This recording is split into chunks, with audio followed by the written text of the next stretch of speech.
ఒక చెరువులో కొన్ని చేపలు ఉండేవి. ఆ చేపల్లో ఒక ఆడ చేప, మగ చేప, భార్యాభర్తలు ఉండేవారు. ఒకరోజు ఆ ఆడ చేప తన భర్తతో ఇలా అంది, ఏమండి, ఈ చెరువు చాలా ఎండిపోతుందిలా ఉంది.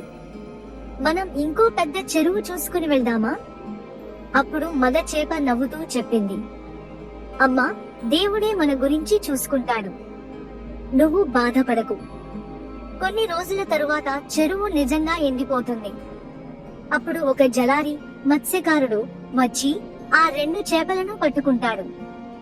ఇవాళ ఇంటికి తీసుకెళ్లి శుభ్రం చేసుకుని కూర చేసుకుందాం అని అనుకుంటాడు. అప్పుడు ఆ ఆడ చేప మళ్ళీ తన భర్తతో చెబుతుంది, ఏమండి, మీరు దేవుడు ఉన్నాడు, మనల్ని కాపాడుతాడు అన్నారుగా. కానీ ఇప్పుడు మన పరిస్థితి చూడు. ఎవరు కాపాడతారు?